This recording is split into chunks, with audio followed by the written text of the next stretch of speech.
Mais uma vez, um privilégio muito grande poder falar do nosso Deus. Falar daquilo que Deus já tem ministrado no nosso coração. Nós já compartilhamos um pouco desta palavra com o nosso pastor também.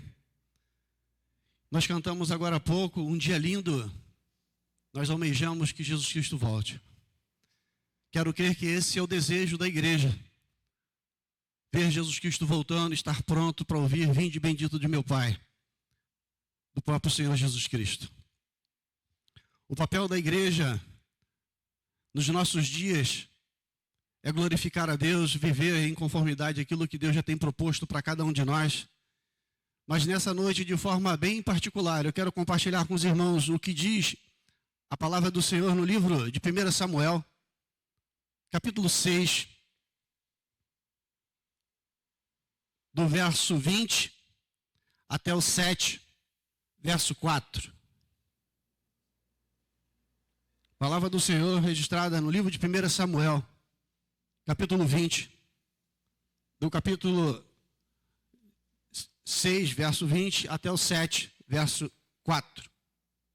Diz assim a palavra do nosso Deus: Então disseram os homens de Bet-Semes que quem poderia estar perante o Senhor, este Deus santo, e para quem subiremos desde nós? Enviaram, pois, mensageiros aos habitantes de Quiriate Jearim, dizendo: os filisteus devolveram a arca do Senhor. Descei, pois, e fazei subir para vós outros. Então vieram os homens de Quiriate Jearim e levaram a arca do Senhor à casa de Abinadab no outeiro, e consagraram Eleazar, seu filho, para guardar-se a arca do Senhor. Sucedeu que desde aquele dia a arca ficou em Quiriate Jearim, e tantos dias se passaram que chegaram a 20 anos, e toda a casa de Israel dirigia lamentações ao Senhor. Falou Samuel a toda a casa de Israel, dizendo: se é de todo o vosso coração que voltais ao Senhor, tirai dentre vós os deuses estranhos e os asterotes, e preparai o coração ao Senhor, e servi a Ele só, e Ele vos livrará das mãos dos filisteus. Então os filhos de Israel tiraram dentre si os balaíns e os alterotes, e serviram só ao Senhor. Feche seus olhos, vamos orar mais uma vez. Pai, nós queremos te pedir mais uma vez que o Teu Espírito Santo ministre ao nosso coração. Nós já ouvimos louvores, nós já cantamos, ó Deus, ao Teu nome, e mais uma vez eu quero te pedir que o Senhor use, ó Deus de misericórdia, a falar ao nosso coração mais uma vez. É o que nós te pedimos em nome de Jesus. Amém. O texto que acabamos de ler, ele tem uma propriedade de riqueza tão grande.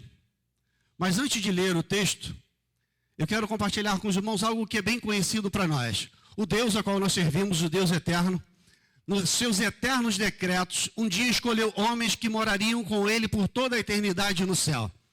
Homens esses que iriam compor o seu Israel, iriam compor a sua igreja, iriam estar com Ele por toda a eternidade. Deus, na eternidade, escolheu homens para que estivesse com Ele por toda a eternidade. Todos nós já sabemos disso, que Deus um dia escolheu pessoas para estar com Ele por toda a eternidade. Quando nós olhamos esse contexto, nós nos perguntamos: mas quem é esse povo? Quem são esses que o Senhor escolheu para que more com Ele por toda a eternidade?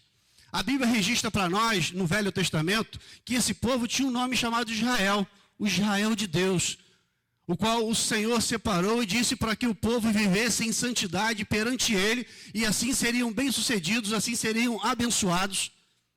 E o tempo foi passando, Deus foi se revelando aos homens, chegamos ao Novo Testamento, esse povo que um dia vai morar com Cristo na eternidade, recebeu um nome também de igreja, a Igreja Santa, igreja aquela qual foi chamada, a qual foi consagrada pelo próprio Senhor Jesus Cristo. Muitos nos nossos dias dizem que a igreja ela substitui Israel. Não, a igreja é a continuidade do Israel de Deus. E nós ficamos muitas vezes nos perguntando: é Israel, é a igreja?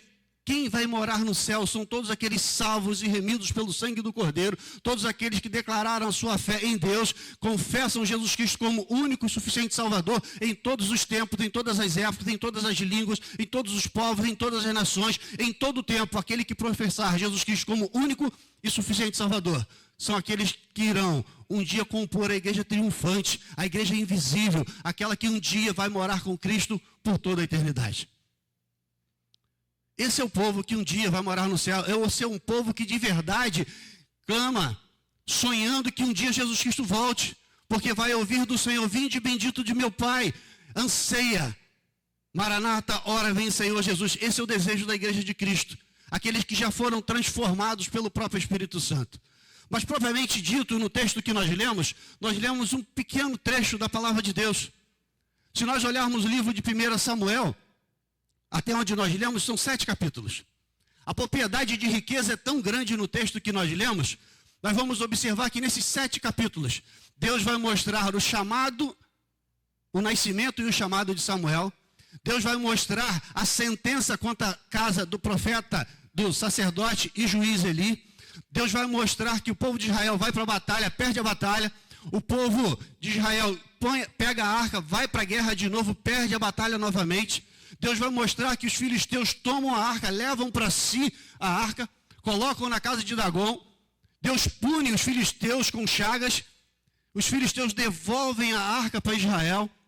O povo de Israel, desobedecendo a Deus, olham dentro da arca. E com isso Deus pune com morte alguns do povo de Israel, 70 pessoas.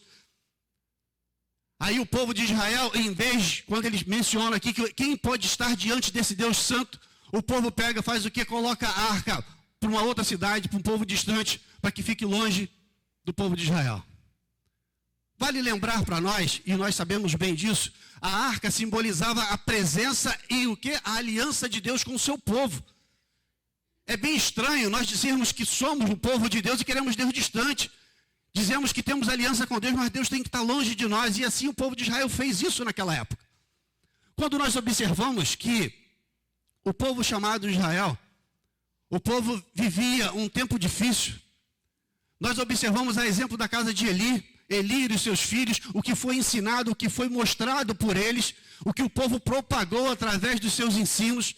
Nós vamos ver que como pode um povo dito povo de Deus, escolhido, separado, o qual Deus ministrava todo o tempo a sua bênção, demonstrava a sua autoridade, o seu poder, como esse povo conseguiu se afastar? Porque o texto que nós lemos vai dizer que o povo tinha o quê? Ídolos dentro da sua própria casa.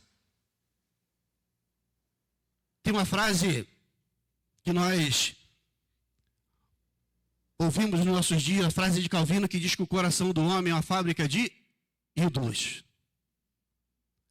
Nós falamos muito isso na classe dos novos membros. Se tirar Deus da nossa vida, nós somos tão pecadores quanto o maior dos assassinos, o maior dos idólatras. Se tirar Deus da nossa vida, nós seremos tão ruins quanto aqueles que vivem distante de Deus. O que faz diferença na minha vida, na sua vida, é a presença do Senhor Jesus Cristo, é o Espírito Santo em nós. Calvino, quando escreve essa frase que diz que o coração do homem é a fábrica de ídolos, nós vamos voltar para o texto que lemos. Um povo chamado povo de Deus. Nós vamos observar que o povo passou 20 anos com a arca distante. A Bíblia diz que passaram tantos os dias que chegaram a 20 anos e o povo não percebeu. O povo não teve sensibilidade daquilo que estava acontecendo e no final disso tudo a Bíblia registra que o povo começou a lamentar diante de Deus. Diante desse contexto que nós lemos, nós entendemos que o povo de Deus, aquele a quem o Senhor escolheu, Deus tem um propósito, Deus continua ministrando. Deus, naquela época, rico em misericórdia, usou o profeta para falar ao povo. Assim diz o Senhor manda dizer, nos nossos dias, a Bíblia registra assim, disse o Senhor. Nós temos a Bíblia como única palavra.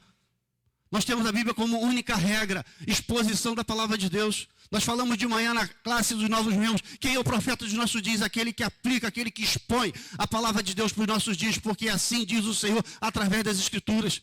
Deus continua falando à sua igreja nos dias de hoje. Mas como pode o povo de Israel, o povo que tinha uma aliança com Deus, que tinha a arca perto de si, em determinado momento se afasta, e se afasta de forma tão acentuada, que não quis a presença de Deus perto deles. E eu quero compartilhar com os irmãos de forma bem simples. O povo vivia essa realidade, porque o povo vivia uma apostasia tremenda nos seus dias. Quando nós olhamos a primeira carta, a primeira igreja no Apocalipse, a igreja de Éfeso, o anjo diz assim: lembra-te de onde caíste, abandonaste o primeiro amor. E diz o que? Arrependam-te. Quando nós olhamos essa frase, essa parte do texto, a primeira igreja, nós ficamos a observar aquilo que Deus já fala no decorrer da história para todos nós. Quando nós falamos de primeiro amor, nós cantamos as músicas até os nossos dias, toda vez que se canta esse louvor, nós nos sentimos impactados porque nos lembra algo de bom, algo de maior entusiasmo, algo de maior paixão, algo de maior vontade de estar diante de Deus e de trabalhar na sua obra. O povo de Israel, no caminhar normal, na vida nominal, se acostumou a entender de que eles eram, o povo de Deus estava tranquilo. Alguns vão dizer nos nossos dias: eu sou salvo, não preciso mais me preocupar com isso. Alguns vão defender isso, mas não é assim que o nosso Deus fala, não é isso que o nosso Deus quer de cada um de nós. O nosso Deus, Ele quer trabalhar na minha, na sua vida, para que o nome dEle seja glorificado. Esses dias o presbítero Eric pregando, ele falando da irrelevância do número de pessoas que são ditas cristãs nos nossos dias, isso não faz diferença na sociedade. Pessoas que dizem assim: eu sou de Cristo, mas não faz diferença na sociedade. Eu pertenço à igreja, mas não faz diferença na sociedade. Não faz diferença no trabalho, não faz diferença em casa. A realidade do povo de Israel naquela época, o povo vivia uma apostasia pessoal. A primeira consideração que eu quero fazer com os irmãos nessa noite é que o povo de Israel naquela época vivia uma apostasia pessoal. O povo perdeu a referência do primeiro amor. O povo perdeu a referência da maior paixão, da maior vontade, do maior zelo, do maior capricho. Quando nós nos convertemos, quando nós somos alcançados por Cristo, nós queremos estar na casa de Deus o tempo todo, nós queremos ouvir um pouco mais de Deus o tempo todo, nós queremos louvar o tempo todo, nós queremos compartilhar o tempo todo. Isso o povo de Israel foi perdendo no decorrer do tempo. O povo de Israel foi deixando, no decorrer do tempo, perder o fervor. A adoração já não era mais constante. A intimidade com Deus já não era mais constante. A santificação não era mais constante. A exemplo disso, os seus líderes. Por isso, nós, enquanto liderança da igreja, nós, enquanto sacerdotes do nosso lar, nós temos responsabilidade diante de Deus daquilo que nós vamos ensinar, daquilo que nós vamos ministrar àqueles que estão perto de nós. O povo de Israel, naquele momento, vivia uma apostasia pessoal porque tinham perdido, abandonaram o primeiro amor. Lembrando da carta à primeira igreja de Éfeso, porque abandonaste o primeiro amor. Lembra de onde caíste. O anjo fala à igreja lá e se remete à igreja na época de Israel. E o profeta diz para ele assim: é de coração, de todo o coração que vocês querem servir ao Senhor. Então, dentro da sua casa, dentro daquilo que é seu, dentro do seu coração, tirem tudo aquilo que provoca a ira de Deus. E não é estranho quando nós observamos que dentro da casa do povo de Deus naquela época existiam ídolos. Não eram poucos os ídolos que tinham dentro da casa daqueles que diziam ser povo de Deus. Quando o profeta diz da parte de Deus para tirarem, o povo de fato tirou, nós vamos observar que no decorrer da caminhada, muitos de nós perdemos a referência do primeiro amor, o zelo. A Escritura diz para nós: um só Deus, uma só fé. Não terás para ti imagem e semelhança, não guardarás para ti, não adorarás. Algo que é bem interessante para nós, a sentença quando chega à casa do sumo sacerdote ali, o anjo diz para ele assim: porque você honrou mais os teus filhos do que a mim. Quantas vezes nós temos vivido uma apostasia pessoal de que tudo é desculpa? eu não vou na igreja, eu não participo da igreja, eu não me envolvo na igreja, eu não me envolvo com o reino, eu não me envolvo com Deus por causa dos meus filhos, por causa do meu trabalho, por causa do meu dia a dia, por causa das minhas limitações. O nosso louvor, a nossa adoração perfeita, em primeiro lugar, tem que ser ao nosso Deus. O profeta Eli honrou mais os seus filhos do que a Deus. E por isso Deus fez o que? Puniu. Deus disse para o profeta, para o sacerdote Eli assim: a bênção que foi prometida aos teus pais não mais continuará sobre a sua vida, nem sobre a sua descendência, porque você pecou diante de mim. O povo de Israel se iludia, achando que assim não estão vendo nada diferente. Os filhos de Eli faziam coisas extremamente erradas, abominações diante de Deus, e nada estava acontecendo. Passa tranquilo. Nós contextualizando esse texto para os nossos dias, quantas vezes eu e você inventamos desculpas para não estar na casa de Deus? Quantas vezes os nossos filhos são justificativas vazias? Eu não vou na igreja por causa do meu filho. O seu filho é bênção de Deus, traga ele junto contigo. O seu filho não é justificativo para te afastar de Deus, para te deixar longe do reino. Quando nós cantamos hoje, quero voltar ao primeiro amor, rever conceitos, rever valores. O Espírito diz à igreja: quem tem ouvidos, ouça. Deus está dizendo à igreja: se arrependam, veja onde você caiu, veja onde você deixou de fazer. Por vezes nós lembramos, quem vem do antigo presbitério serrano, lembra com a saudade imensa, como eram as federações de UPA, de mocidade, de UCPs. Por que essas coisas mudaram? Por que isso se perdeu? Muitas vezes a culpa está em nós. Vivemos tudo isso, mas nós não multiplicamos como deveria multiplicar. As adversidades no caminho nos fizeram parar. A alegria já não é mais tão grande como era antes. O desejo já não é tão grande como era antes. O brilho dos nossos olhos não é mais como era antes. O povo vivia uma apostasia naquele tempo e nós estamos vivendo nos nossos dias. Nós somos confrontados através da palavra de Deus. Nós não gostamos de ler a palavra de Deus. Porque a palavra de Deus, quando lida, quando exposta para nós, ela nos incomoda. Ela confronta o homem com o seu pecado. O pastor tem pregado sobre 1 Pedro, vai te falar sobre santificação. O homem precisa ser santo diante de Deus. Sem santificação ninguém verá a Deus. Mas eu quero viver uma vida de qualquer jeito. No passado o povo passou. O povo viveu, mas serve de exemplo para nós, de que eu e você precisamos, a exemplo dos nossos irmãos, não incorrer no mesmo erro. Não viver a apostasia como os irmãos viveram. O abandonar, a apostasia, abandonar, é se afastar, é deixar de lado, é negar aquilo que um dia foi exemplo, foi referencial para a sua vida. Será que você fala com alegria, com disposição: eu sou servo do Deus vivo, eu pertenço à igreja e trabalho na igreja para a honra e glória do meu Deus? Quantas vezes nós falamos de alegria, mas vivemos um rosto de semblante, ou um semblante de tristeza? Nós falamos de paz, mas parece que a nossa vida é um turbilhão de dificuldade. Essa apostasia pessoal, ela atingiu e atinge o povo em todo o tempo.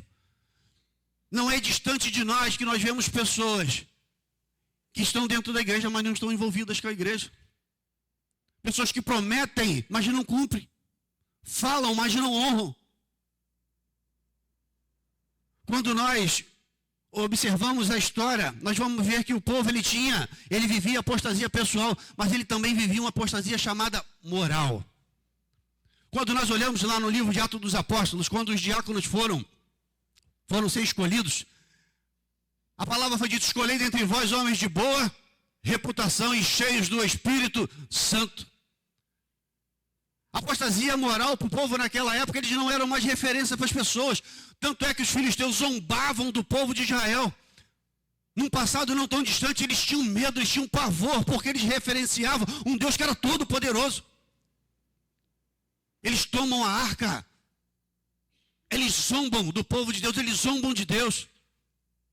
Mas de Deus não se zomba, Deus vai lá e pune os filisteus, ao ponto deles devolverem, não resistirem à santidade de Deus. O homem naquela época, ele vivia uma apostasia moral, porque ele já não era mais referência. A exemplo, novamente, do sacerdote Eli e dos seus filhos. Eles eram motivo, muitas vezes, de vergonha. Ser como ele é, prefiro não ser. Nos nossos dias nós ouvimos muito isso. Ser crente como fulano, eu prefiro não ser. Viver como fulano, eu prefiro não viver. Falar como fulano, eu prefiro não falar. O Espírito tem dito para nós como tem sido a minha e a sua moral nos nossos dias. Será que eu tenho apostatado na minha moral no sentido de ser bom exemplo? De honrar o Evangelho pela vida e pela palavra. Honrar o Evangelho de forma integral também com as minhas finanças. Eu prometo, mas eu não cumpro. Por vezes nós somos recebidos como membro da igreja. Por vezes nós cantamos e é o momento que o homem mente. Fala de consagrar, mas não se consagra. Fala de adoração, mas não adora.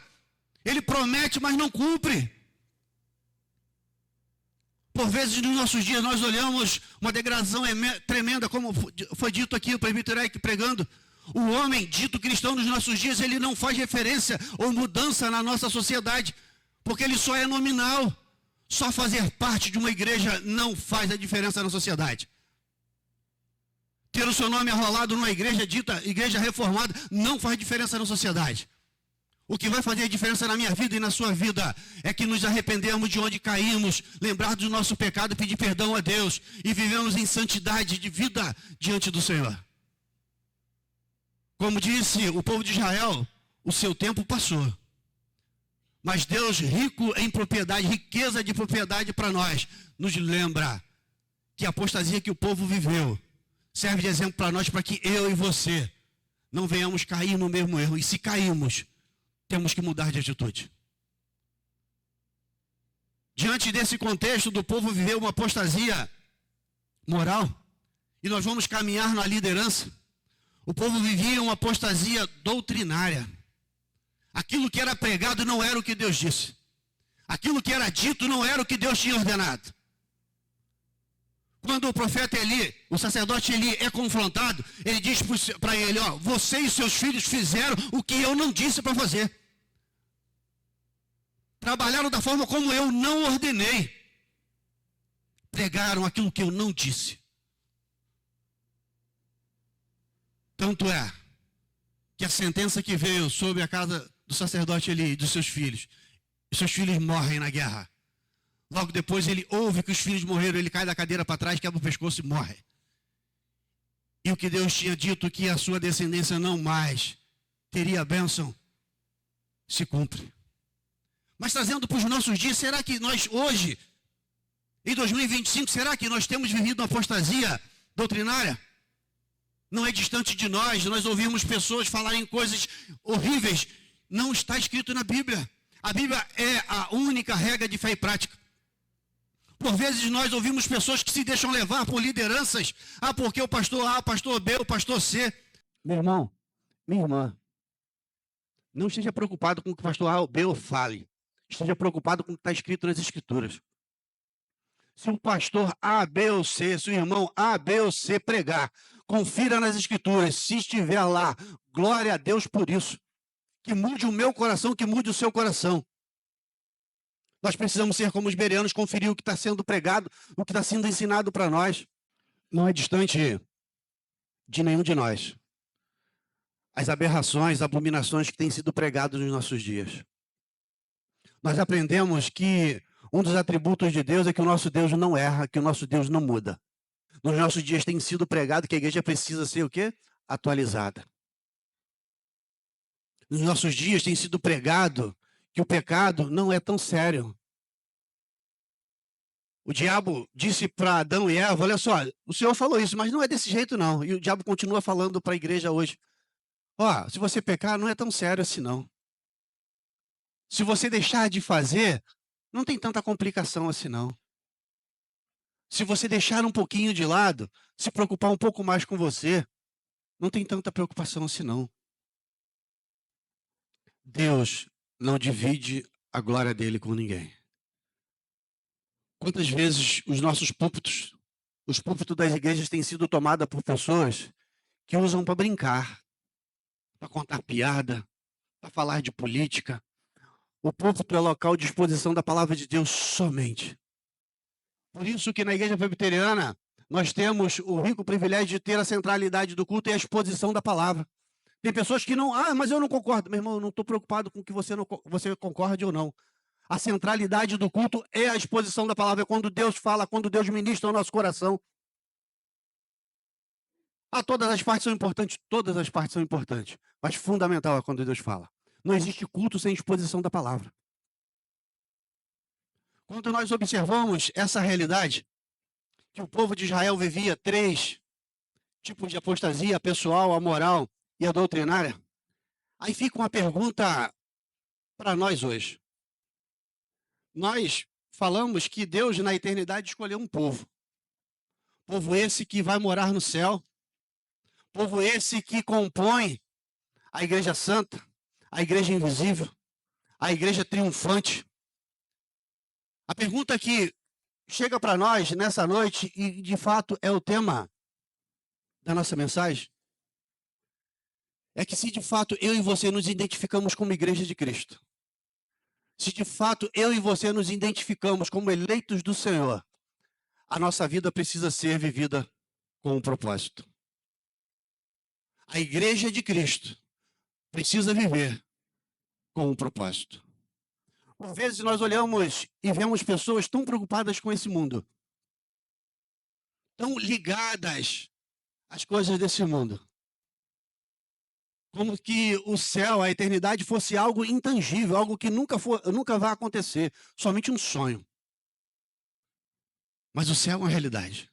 A Nova Jerusalém é uma realidade, porque o Senhor Jesus Cristo prometeu e disse que todos aqueles que o declaram, todos aqueles que o confessam, estariam com ele por toda a eternidade.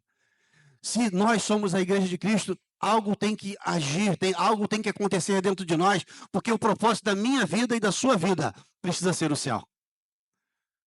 A Bíblia registra para nós que onde está o nosso tesouro está também o nosso coração. Por vezes nós nos apaixonamos tanto por essa terra, tanto por essas coisas, que nos esquecemos que nós somos forasteiros nessa terra. A primeira consideração que eu quero fazer com os irmãos com relação a isso, aplicando para a nossa vida, quanto Igreja de Cristo, quanto Israel de Deus, é que se eu e você somos a Igreja de Cristo, a Nova Jerusalém é uma realidade. De repente você está pensando, mas é algo que vai acontecer tão longe. Não sei. Você também não sabe.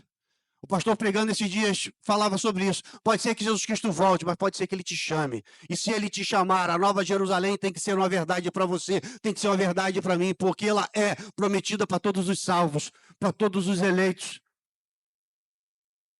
A Nova Jerusalém, e está escrito na palavra de Deus, ela é um local aonde Deus habita. Se o céu é a realidade para nós, se o céu é o propósito da nossa vida, eu preciso olhar no sentido de que eu vou estar diante de Deus, porque não existe céu sem Deus. Às vezes nós pensamos num céu como rua de ouro, mar de cristal, local onde vai haver fartura de bens. Mas o maior tesouro no céu é estar face a face com o Senhor Jesus Cristo e desfrutar da sua presença. Se o propósito da nossa vida é o céu, o segundo propósito da nossa vida deve ser uma vida de santidade diante do Senhor. A Bíblia registra para nós que sem santidade ninguém verá a Deus. E eu te pergunto, como é que eu posso me santificar? A santificação, primeiro, ela vem sobre algo chamado arrependimento. É olhar onde caí. É rever conceitos, rever valores, é ver onde eu deixei de caminhar como Cristo quer. O povo de Israel foi confrontado ao arrependimento. Naquela época o povo foi abençoado porque depois que o povo se arrependeu, a Bíblia registra que Deus operou grandiosamente e eles venceram os filisteus. Nos nossos dias, essa batalha lá não mais existirá. Mas existe uma promessa de que nós herdaremos o céu. Para nós, nos nossos dias, o céu é uma realidade. E eu e você só vamos estar diante de Deus se a nossa vida for uma vida de santificação. Sem santificação, Nem eu, nem você. Nenhum de nós. Nenhum de todos que declaram Jesus Cristo ser membro de uma igreja. Sem santificação, nenhum de nós verá a Deus. E quando nós olhamos e entendemos que o céu é o propósito da nossa vida e para ir para o céu eu preciso me arrepender, eu preciso me santificar. De repente você vai dizer assim, mas meu irmão, é tão difícil. Eu não consigo viver de forma santa o tempo todo. A Bíblia registra para nós em Filipenses 3,14, diz assim, prossigo para o alvo da soberana vocação. Sabe o que isso quer dizer? É que todo dia eu e você precisamos nos arrepender. Isso quer dizer que todo dia eu e você precisamos nos santificar. Isso quer dizer que todo dia eu e você precisamos perseverar em querer sempre Deus, colocar Deus em primeiro lugar, viver Deus em primeiro lugar, sonhar com o céu, porque se fecharmos os olhos nessa terra, abriremos na eternidade para a glória do nosso Deus. Quando nós falamos do livro de Apocalipse, falamos das 7 igrejas, e o pastor falou sobre isso aqui também. O anjo repete nas 7 igrejas assim, quem tem ouvidos, ouça o que o Espírito diz à igreja. Nenhum de nós, ninguém vai chegar diante de Deus e vai dizer, Senhor, eu não ouvi, nunca me disseram, nunca me alertaram, nunca me chamaram a atenção, nunca fui orientado com relação a isso. Ninguém vai poder dizer. Quem tem ouvidos, ouça o que o Espírito diz à igreja. Tem uma música antiga que é uma verdade absoluta para nós.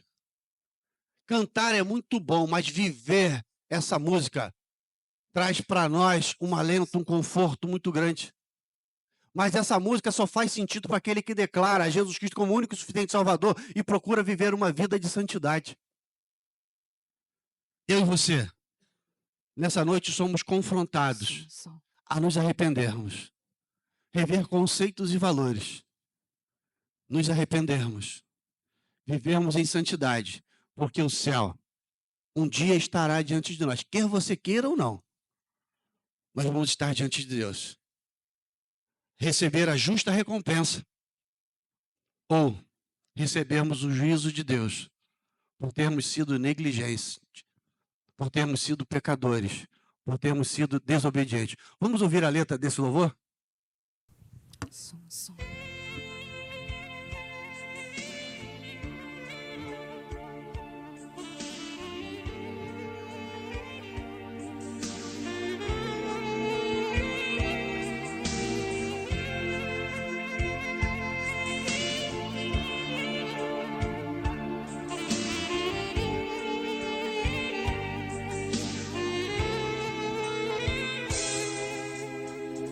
João viu milhares e milhares de anjos que voavam ao redor do trono, que voavam ao redor do trono, que voavam ao redor do trono de Deus.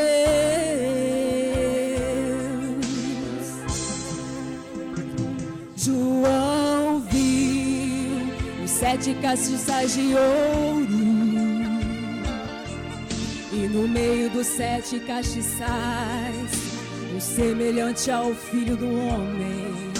Quem era esse homem? Era Jesus de Nazaré. Não era um sonho, era realidade. João viu a cidade santa para os crentes sendo preparada. Não era um sonho, era realidade. João viu a cidade santa para os crentes sendo preparada.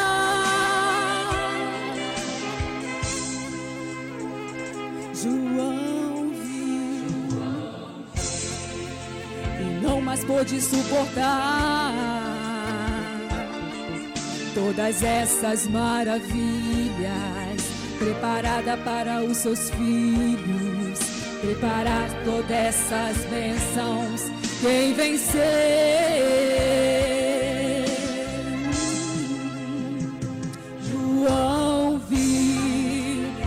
também espero ver o que foi morto e reviveu, e a morte ele venceu, e com isso a vida eterna o concedeu. Não era um sonho, era realidade. João viu a cidade santa para os crentes sendo preparada. Ouvidos, ouça o que o Espírito diz às igrejas. Jesus Cristo está voltando. Te prepare para que tu o vejas.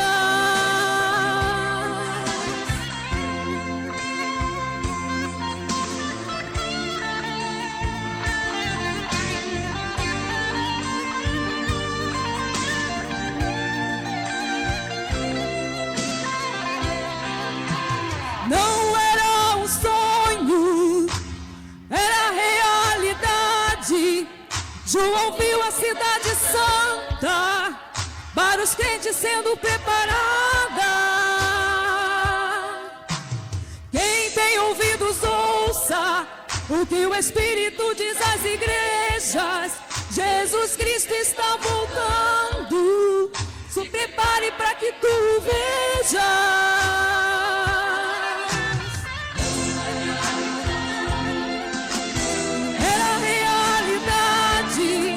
João viu a cidade santa para os crentes sendo preparada. Quem tem ouvidos, ouça o que o Espírito diz às igrejas. Jesus Cristo está voltando. Se prepare para que tu o vejas.